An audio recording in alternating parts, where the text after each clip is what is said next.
오늘 창세기 31장에서 33장 말씀으로 야곱을 찾아오신 하나님에 대해서 함께 말씀을 나누려고 합니다. 첫 번째, 야곱의 외삼촌 라반. 그 라반을 야곱이 떠난 이유는 무엇일까요? 우리 31장 1절 2절 한번 읽어볼까요? 31장 1절 2절 시작. 야곱이 라반의 아들들이 하는 말을 들은즉 야곱이 우리 아버지의 소유를 다 빼앗고 우리 아버지의 소유로 말미암아 이 모든 재물을 모았다 하는지라. 야곱이 라반의 안색을 본즉 자기에게 대하여 전과 같지 아니하더라. 야곱이 외삼촌 라반을 떠난 이유가 뭡니까?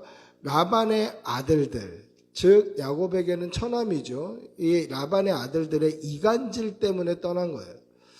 자기 아버지 라반에게 야곱의 소유가 점점 많아지니 아버지 보십시오. 저의 야곱의 소유가 점점 많아집니다. 이제 나중에 되면 우리에게 돌아올 상속받을 재산이 하나도 없이 다 야곱에게 갈 것입니다. 뭐 그렇게 이간질을 한 거죠.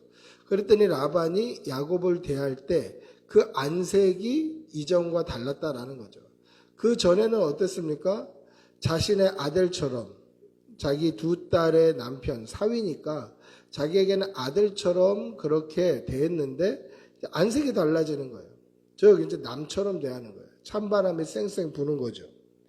그래서 떠나기로 마음을 먹었다라는 것입니다. 여러분, 야곱의 재산이 많아지고 라반의 소유보다 야곱에게 재산이 더 많아졌던 이유는 하나님께서 야곱에게 복을 주셨기 때문이다라는 것이죠. 야곱이 라반의 소유를 14년 동안, 그 딸들 때문에 14년 동안 그 아무 소유도 받지 않고 그렇게 라반의 가축을 칠 때에 하나님이 그때도 복 주셔서 라반의 가축들이 많아지게 하신 거예요. 나중에 야곱이 그것도 이야기하죠. 자기가 이제 삭슬 좀 받아야 되겠습니다. 우리 아이도 낳고 이제 가정도 꾸렸는데 제 삭도 있어야 되겠습니다. 라고 할 때 이렇게 많아졌습니다. 이런 어필을 하더라는 거죠. 그러니까 야곱이 라반의 소유를 쳤을 때도 하나님이 복 주셔서 그 소유가 많아졌고, 그리고 야곱이 자신의 것들을 이제 아롱진 것이나 점 있는 것이나 이런 것들을 내 소유로 하겠다라고 할 때도 하나님께서 복을 주신 거예요. 어떻게 보면 야곱이 인간적인 힘으로 얻는 것처럼도 보이죠. 신풍나무 가지를 얼룩덜룩하게 껍데기를 벗겨서 뭐 힘있고 건강한 놈들이 물 마시러 오면 그걸 눈앞에서 흔들어서 거기서 애를 베면, 짐승의 새끼를 베면 그게 얼룩덜룩하고 아롱진 게 나오더라. 여러분, 그거는 주석을 봐도 눈으로 보는 걸로 유전자 변형은 일어나지 않고, 그것은 이제 이 유전자의 진화, 뭐 진화라고 하면 그렇습니다만은 유전 법칙이죠. 멘델의 유전 법칙. 그 유전으로 말미암아 그렇게 된 거다라고 주석에도 적혀 있고 제가 봐도 그렇다는 거죠. 눈으로 봐서 뭐가 바뀌지는 않는다라는 거죠. 그러니까 하나님께서 야곱이 자기 지혜로 자기 소유를 넓힌 것 같지만 나중에도 그렇게 고백합니다만은 나중에 라반이 10번이나 이 자기의 삭슬 변경할 때마다 하나님이 그때마다 복을 주시는 거예요. 아롱진 것과 얼룩 있는 것은 다 네 걸로 하라 했다가 너무 많아진다. 아롱진 것만 해라고 했다. 그러면 아롱진 것만 나오고, 아이고 이것도 안 되겠다. 얼룩 있는 걸로만 해라. 그럼 얼룩 있는 것만 나오고, 막 그렇게 점 있는 걸로 해라. 그럼 점 있는 것만 나오고, 그랬다는 거예요. 여러분, 하나님께서 믿음의 사람에게는 반드시 복 주심을 믿으시기 바랍니다. 믿음의 사람에게는 하나님께서 반드시 복을 주셔요. 하나님의 복을 받는 비결은 뭡니까? 내가 내 지혜를 쓰고 내 지식을 쓰고 내가 할 수 있는 모든 인간적인 열심을 낼 때 하나님이 복 주시는 것이 아니라 우리가 믿음으로 하나님 편에 완전히 속해 있을 때 하나님께서 우리에게 복을 주시는 거예요. 이것은 하나님이 야곱에게 약속하신 말씀이죠. 하나님께서 베델에서 야곱에게 뭐라고 말씀하십니까? 하나님의 복을 약속하셔요. 근데 그 복이 뭡니까? 야곱이 그렇게 받고 싶었던 복. 그 복을 받고 싶어서 에서와 싸워가지고 내가 첫째가 되려고 뱃속에서부터 싸우고, 태어났을 때도 그 복을 받고 싶어서 장자의 명분을 팔으라고 하고, 그리고 그 복을 받고 싶어서 아버지를 속여서 결국은 복을 받잖아요. 하나님께서 그 복을 주신다는 거예요. 그 복을. 그럼 그 복을 받는 사람은 어떤 사람들입니까? 믿는 사람에게 복을 주시는 거예요. 이 사실을 믿으시기 바랍니다. 믿는 사람에게 하나님이 복 주심을 분명히 믿으시고 날마다 십자가 붙들고 믿음으로 살아가시는 성도들이 되시기를 축복하고 기도합니다. 할렐루야. 하나님께서는 라반의 소유를 통해서 야곱을 부유하게 만드셨어요. 하나님께서는 우리에게 복 주실 때도 뭐 도깨비 방망이처럼 없던 게 짠 나타나는 게 아니라 다른 사람들의 손과 다른 사람들의 소유와 다른 사람들의 그 일들로 말미암아 우리에게 복을 주시는 거예요. 어떤 사람의 손을 통해서, 어떤 사람의 물질을 통해서, 어떤 사람의 뭐 일거리를 통해서 우리가 복받게 되는 거예요. 이 사실을 분명히 믿으시고 끝까지 믿음으로 십자가 붙들고 그렇게 살아가는 성도들이 되시기를 축복하고 기도합니다. 할렐루야.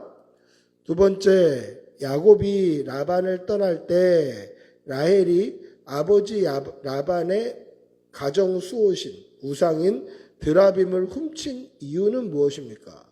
31장 19절에서 20절 한번 읽어볼까요? 31장 19절 20절입니다. 시작.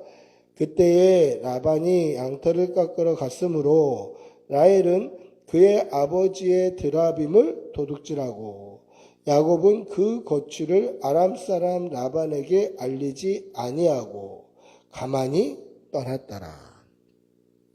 여러분, 드라빔은 뭐 인터넷에서 쳐보면 아주 쉽게 사진을 볼 수 있는데요. 그냥 우리나라로 치면 강가에 많이 볼 수 있는 차돌맹이예요. 차돌맹이. 이 차돌이 이렇게 여인의 몸처럼 마치 콜라병처럼 그렇게 깎여져 있고 여인의 몸이 이렇게 새겨져 있어요. 그 여인의 몸이 새겨져 있는 이유는 뭐냐면 이 여인의 몸 형상을 하고 있는 드라빔이 가지고 있는 것이 가정의 수호신 역할을 하는 거예요. 그래서 번영과 번성과 풍족함을 상징하는 거예요. 이걸 가지고 있으면 이제 번영과 번성과 풍족함이 있다. 그것뿐만 아니라 그러면은 뭐 아무거나 가지고 돌을 깎아서 이렇게 만들면 되잖아요. 근데 그게 아니라 왜 아버지의 드라빔을 훔쳤냐면 이 드라빔을 가지고 있으면 아버지의 소유, 아버지의 재산의 주인 역할을 할 수 있는 거예요. 더 쉽게 말하면 뭐냐면 드라빔을 가지고 있는 사람이 그 아버지의 재물의 제1상속자가 되는 거예요. 법적으로. 그러니까 라헬은 두 가지 이유 때문에 이 드라빔을 훔친 거예요. 첫째는 인간적인 이유예요. 아버지의 재물을 내가 갖겠다. 우리 동생들 안 나눠주고 내가 아버지의 상속녀가 돼서 아버지의 모든 재산을 내가 상속받겠다. 내가. 이게 첫 번째 드라빔을 훔친 이유입니다. 두 번째 이유는 드라빔 자체가 가정의 수호신이에요. 그걸 가지고 있으면 번성과 번영과 평안함과 안락함과 그런 것들이 온다고 생각한 거예요. 그래서 풍족하고 풍요롭고 번성하고 안락하려면 드라빔이 있어야 된다. 이렇게 알고 있었다라는 것이죠. 즉 라헬은 하나님을 온전히 믿는 믿음이 없었다라는 거예요. 여러분, 우리에게 오는 풍족한 은혜, 풍성한 은혜, 복과 평안함과 우리가 누릴 수 있는 모든 좋은 것들의 근원은 어디서 옵니까?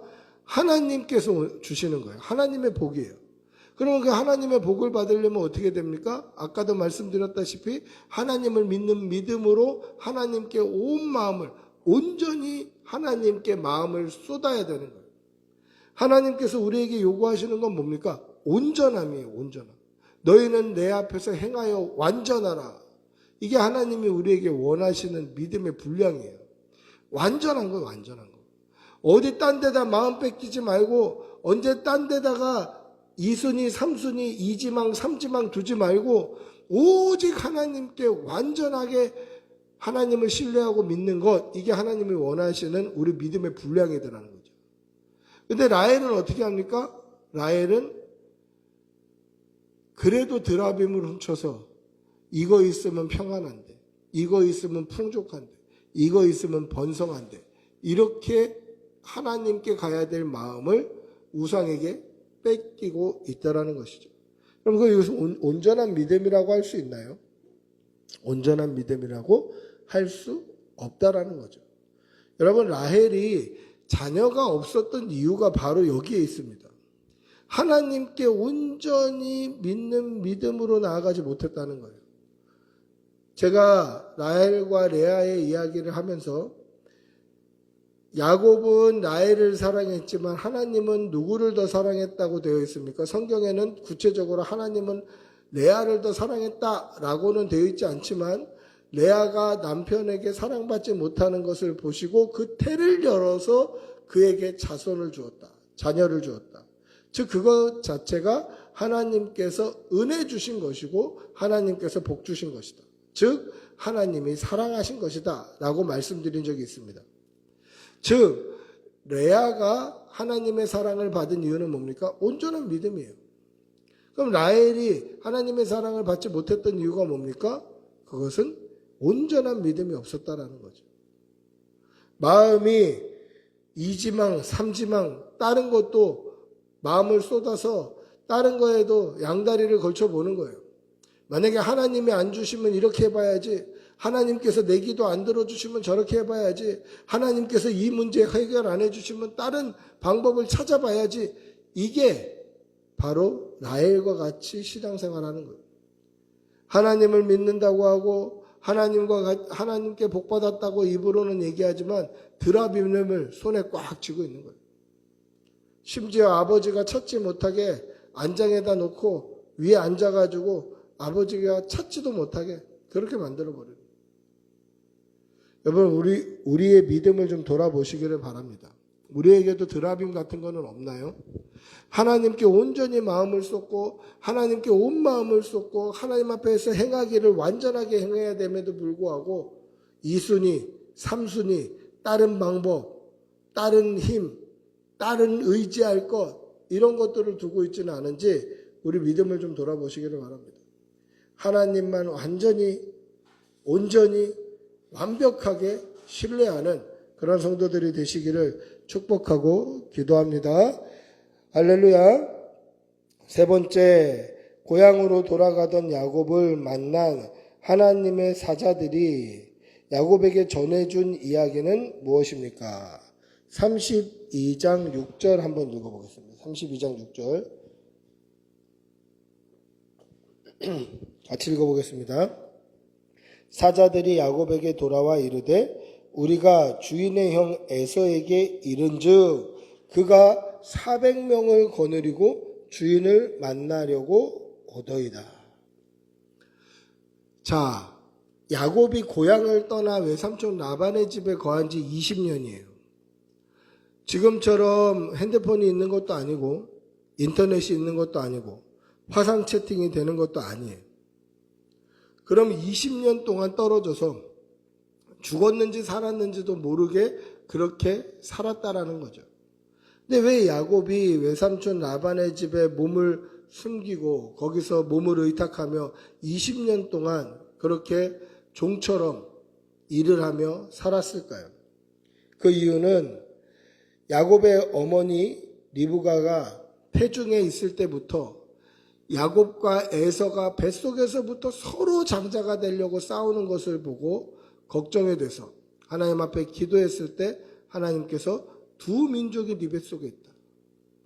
큰 자가 작은 자를 섬기리라 하시는 응답을 받고 야곱이 태어났을 때 마지막까지 에서의 발목을 잡으면서 에서는 몸이 붉어서 에서, 에돔이라고 이름을 짓고 야곱은 그 발꿈치를 잡아서 발꿈치를 잡는 사람, 또는 걸려 넘어지게 하는 사람, 또는 속이는 사람이라는 이름의 야곱이라는 이름을 받게 되는 거죠.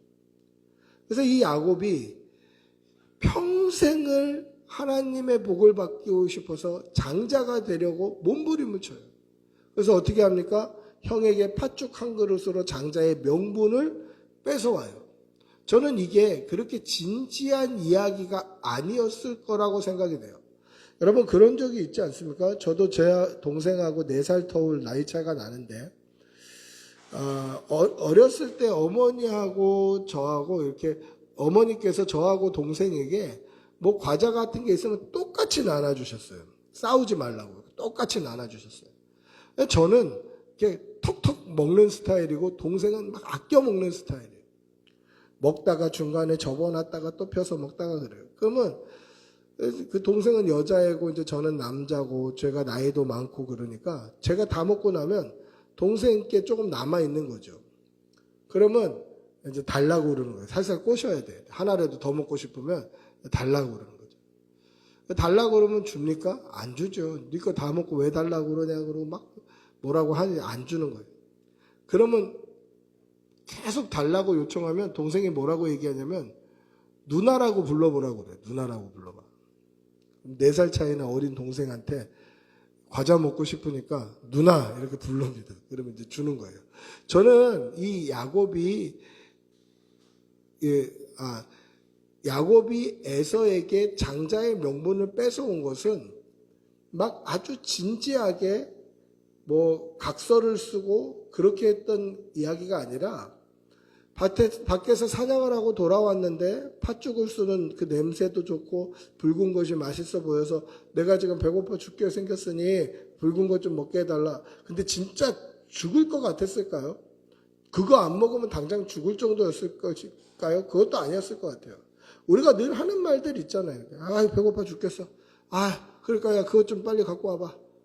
그랬을 때 뭐 그렇게 얘기했겠죠. 장자의 명분을 나한테 넘겨라. 그러니까 제가 4살 터울라는 동생한테도 누나라고 부를 정도니까 이건 쌍둥이인데 뭐 몇 분 차이 쌍둥이인데 장자의 명분을 나한테 달라. 그럼 이거는 쉽게 말하면 형이라고 불러 이제 앞으로 이렇게 되는 거죠. 그랬더니 에서가 뭐라고 얘기합니까? 내가 지금 배고파 죽게 생겼는데 장자의 명분이 뭐 필요할까? 그래 네 형 해라. 이러고 팥죽 한 그릇 먹는 거예요. 그래서 성경에는 뭐라고 되어 있냐면 에서가 장자의 명분을 가볍게 여겼다라고 되어 있어요. 그런데 하나님께서는 그 이야기를 가볍게 여기지 아니하셨다라고 되어 있어요. 즉 에서는 장자의 명분을 가볍게 여겼다는 것이 큰아들로서의 자각이 없었다는 게 아니라 장자로서의 자각이 없었다는 것이 아니라 그냥 쉽게 아이고 네가 형해 이 정도로 가볍게 치부했는데 하나님은 그것을 중히 보셨다는 거예요. 그러니까 농담처럼 뭐 그냥 말싸움하듯이 했던 그런 가벼운 말들을 하나님은 다 마음의 고백으로 보고 계셨다라는 거죠. 그렇게 장자의 명분을 사모하고 장자의 명분을 사모한 이유가 뭡니까? 장자가 받을 복을 사모한 거죠. 그 복을 사모해서 나중에 어떻게 합니까? 눈이 안 보이는 아버지를 속여가면서 장자의 축복을 받는 거예요. 그것 때문에 지금 20년 동안 떨어져서 살게 되는 것이죠. 그리고 그 야곱이 다시 아버지의 집으로 돌아온다는 소식이 들린 겁니다. 이때 에서는 어떻게 합니까? 400명의 장정을 이끌고 야곱을 맞이하러 가는 거예요. 여러분, 에서가 부끄러움이 많아서 20년 만에 동생 보니까 창피해서 친구들 400명 끌고 가는 건가요? 그게 아니에요. 죽이러 가는 거예요. 죽이러. 20년 만에 내가 죽이고 싶었는데 그렇지 않아도 죽이고 싶었는데 그래서 어떻게 하루아침에 아들 둘을 다 잃을까 해서 리브가가 자신의 그 야곱의 외삼촌 자신의 오라버니인 라반의 집으로 보낸 거 아니에요. 아무도 모르게. 그리고 20년 동안 죽었는지 살았는지도 모르지만 이 울분과 복수심이 막 가득 찼을 거 아니에요. 뭔가 안 좋은 일만 있을 때마다 그때 내가 복을 못 받아서 그렇지, 뭔가 뭐 별로 일이 신통하게 풀리지 않을 때마다 내가 복을 못 받아서 그렇지 이러면서 일을 부득부득 갈았을 거 아니에요. 근데 20년 만에 동생이 나타난다는 거예요. 그래서 사실은 죽이려고 장정 400명을 이끌고 동생을 만나러 가는 것입니다. 이 소식을 들은 야곱은 뭐라고 되어 있습니까? 32장 7절에 보시면 심히 두렵고 답답해서, 심히 두렵고 답답해서, 심히 두렵고 답답해서 하나님께 기도해야 되는데 기도하지 않고 뭐 하고 있었습니까? 고민만 하고 있는 거예요. 인간적인 지식으로 이 위기를 벗어날 고민을 하는 거예요. 그 위기를 벗어날 고민의 결과가 무엇입니까?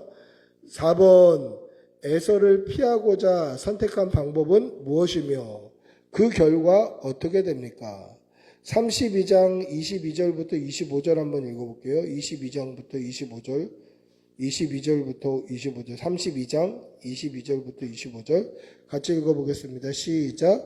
밤에 일어나 두 아내와 두 여종과 11 아들을 인도하여 야복 나루를 건널세 그들을 인도하여 시내를 건너가게 하며 그의 소유도 건너가게 하고 야곱은 홀로 남았더니 어떤 사람이 날이 새도록 야곱과 씨름하다가 자기가 야곱을 이기지 못함을 보고 그가 야곱의 허벅지 관절을 치매 야곱의 허벅지 관절이 그 사람과 씨름할 때에 어긋났더라. 자, 400명이 장정들이 에서와 함께 나를 맞이하러 오는 거예요. 야, 나를 죽이려고 오는구나. 그래서 어떻게 합니까? 하나님께 기도한 게 아니라 인간적인 꾀를 내는 거죠. 야복강은 이 요단강의 서쪽 지류예요. 동쪽 지류예요. 그러니까 요단강을 건너기 전에 야복 나루터가 있어요. 지금은 굉장히 아주 작은 개천이에요. 여기가 야복강입니다 라고 얘기하면 못 봐요. 이렇게 버스가 지나갈 때 여기가 야복강입니다 그럼 못 봐요. 이미 지나가서. 그 정도로 굉장히 얇은 개천인데 예전에는 이제 물이 많았다고 하죠. 그쪽에 물이 많았습니다. 지금은 사우디, 요르단에 이제 물을 팔고 있기 때문에 지금은 그렇게 물이 많이 없습니다만은 예전에는 많았죠. 그런데 이 야복강에 있었다라는 것은 지금 야곱은 요단강을 건너지 않은 상태예요. 근데 이 자신의 아내들, 그러니까 본처와 첩들, 그리고 그들이 낳은 아들들을 두 때로 나눠요. 그래서 첫 번째 때, 앞에 때는 자신의 첩, 비라와 실바, 그리고 그들이 낳은 아들들, 단, 납달리, 이사갈, 스불론, 그들이 낳은 아들들을 먼저 보내요. 그리고 후발대로는 자기의 본부인들, 레와와 라헬, 그리고 라헬의 아들, 낳은 요셉까지 보내고, 그러니까 자신의 재산과 소유와 자신의 첩들과 아내들과 그리고 자신의 아들들을 두 때로 나눠서 먼저 보내고 자기는 요단강을 안 건너고 있는 거예요, 지금. 이거는 성경에 뭐라고 기록되어 있냐면 야곱이 한 때를 치면 한 때는 도망가리라 이렇게 얘기하고 있어요. 두 때로 나눠서 보내면서 한 때를 치면 한 때는 도망가리라. 앞서간 때가 어떤 때입니까? 야곱의 첩들과 그 첩의 자식들이 있는 때, 그 때를 만약에 에서가 치면 본부인과 본부인 자식들이 있는 때는 도망가라는 거예요. 그러면서 자기는 안 건너가요. 그건 뭘까요? 두 때가 다 전멸을 해도 나는 살 거다라는 거예요. 여러분, 이런 남자를 만나서는 안 되겠죠. 예, 부인들, 자식들 다 사지로 몰아놓고 나는 안 가는 거예요. 끝까지 안 가는 거예요. 왜 안 갑니까? 아니, 내가 집 그 라반에게도 그런 고백을 하잖아요. 내가 지팡이 하나 들고 지금 여기 왔는데 지금 내 재산이 2대나 이루었습니다. 그럼 그 말은 뭐예요? 나는 2다리만 있으면 또 이만큼 벌 수 있어, 그 말이에요. 아내와 자녀들이 없어도 저 많은 재산들이 다 털려도 하나님이 복 주시면 내 이 튼튼한 2다리만 있으면 나는 또 복 받을 수 있어. 그때 하나님께서 어떻게 하십니까? 보다 못해서 야곱을 찾아오셔요. 오늘 말씀해 보시면 야곱은 홀로 남았더니 그렇게 돼 있어요. 자신의 첩들과 그 자식들과 아내들과 그 자식들을 앞서 보내놓고 자기는 남아있는 거예요. 요단강을 건너지도 않았어요. 야복나루에 앉아있는 거예요. 그때 어떤 사람이 날이 새도록 야곱과 씨름을 했다라는 거예요.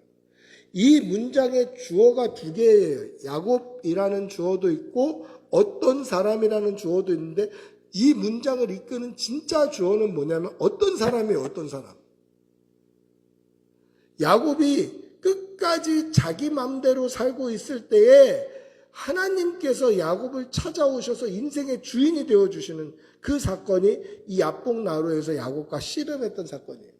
그러면서 하나님께서 어떻게 하십니까? 밤새 씨름을 하는데 이기지를 못하는 거예요. 이게 진짜 하나님이 야곱을 못 이기신 건가요? 못 이기신 건가요? 못 이기도록 못 이겨주신 거죠. 못 이겨주신 거예요. 왜 그렇습니까? 아버지니까 그래요. 아버지니까. 아빠하고 어린 아들이 팔씨름하고 씨름하고 하면 아빠가 못 이겨주잖아요. 못 이겨서 못 이기는 게 아니라 못 이겨준다니까요. 달리기를 해도 못 이겨주고 팔씨름을 해도 못 이겨주고 씨름을 해도 못 이겨주는 거예요. 그래서 날이 밝아가니 나로 가게 하라. 그때 야곱이 뭐라고 이야기합니까? 복 주시지 않으면 못 가게 합니다. 못 가게 하겠습니다. 이거 밤새도록 붙들고 기도하는 거예요. 하나님 붙들고 씨름하는 거예요. 지금 400명이 올라오고 있는데 하나님이 복 주셔서 나를 살려주지 아니하시면 저는 죽습니다. 이 간절함이죠. 그때 하나님께서 대퇴부 관절, 허벅지 관절을 쳐서 씨름할 때 이 관절이 어긋나서 그때부터 야곱이 절개되는 거예요. 왜 허벅지 관절을 치셨을까요? 너 지금 네 2다리 믿고 있지? 이거 믿지 마! 라는 거예요. 2대를 다 앞서 버렸는데 이 2대가 다 죽어도 네가 지팡이 하나 들고 이 요단을 건너갔는데 이 요단을 건널 때 내가 지팡이하고 2다리밖에 없었으나 20년 만에 이렇게 많은 때와 이렇게 많은 가족들을 내가 만들었는데 내가 2다리만 있으면 또 이렇게 만들 수 있지 라고 생각하고 있지? 너 믿지 마. 하나님은 그렇게 해주신 거예요. 하나님께서 야곱의 인생의 주인으로 찾아와 주신 거죠. 너 네 2다리 믿지 마라. 이제부터 나 믿어라. 그 말씀 하시는 거예요. 하나님께서 야곱을 찾아오신 것처럼 우리에게도 주인으로 찾아오셔서 우리도 예수 그리스도를 믿는 이 믿음이 하나님께서 찾아오시고 성령님께서 찾아와 주셔서 믿는 믿음, 그 은혜지 우리가 예수님을 찾은 것은 아니더라라는 것이죠. 여러분, 이 믿음을 끝까지 지키며 사는 성도들이 되시기를 바랍니다. 하나님을 만난 야곱에게 어떤 변화가 일어납니까? 33장 3절 4절 그리고 10절 11절을 한번 읽어보겠습니다. 먼저 33장 3절 4절입니다. 같이 읽어보겠습니다. 자기는 그들 앞에서 나아가되 몸을 7번 땅에 굽히며 그의 형 에서에게 가까이 가니 에서가 달려와서 그를 맞이하며 안고 목을 어금 맞추어 그와 입 맞추고 서로 우니라. 10절 11절 읽어보겠습니다. 시작. 야곱이 이르되 그렇지 아니하나이다. 내가 형님의 눈앞에서 은혜를 입었사오면 청하건대 내 손에서 이 예물을 받으소서. 내가 형님의 얼굴을 배운즉 하나님의 얼굴을 본 것 같사오며 형님도 나를 기뻐하심이니이다. 하나님이 내게 은혜를 베푸셨고 내 소유도 족하오니 청하건대 내가 형님께 드리는 예물을 받으소서 하고 그에게 강권하며 함에 받으니라. 자, 야곱은 먼저 두 때를 앞서 보냈죠. 그리고 자기는 아직 요단강을 건너지 않고 있었어요. 그런데 하나님을 만나고 나자 하나님께서 야곱이 의지하고 믿고 있었던 그 다리를 치셔갖고 절름발이가 되고 나자 이제 내가 이 다리 믿을 게 아니라 내 힘 믿을 게 아니라 하나님을 온전히 믿어야 되겠구나라고 변화되고 나서 어떻게 됩니까? 3절에 보니까 자기는 그들 앞에서 나아가대. 자기는 그들 앞에서 나아가는 거예요. 두 때를 먼저 보낸 게 아니라 두 때를 앞질러서 가장 앞서 나가는 거예요. 가장 앞서 나가는 거예요. 그게 뭡니까? 이제는 하나님만 의지하는 것이죠. 두 번째는 뭡니까? 형님의 얼굴을 배운 즉 하나님의 얼굴을 본 것 같다라는 고백이에요. 이게 아부하려고 그렇게 말하는 겁니까? 아유, 형님 뭐 신수가 좋아지셨네. 20년 동안 지났는데 아직도 뭐 팽팽하시네. 아유, 마치 하나님 같으시네. 그건가요? 그게 아니에요.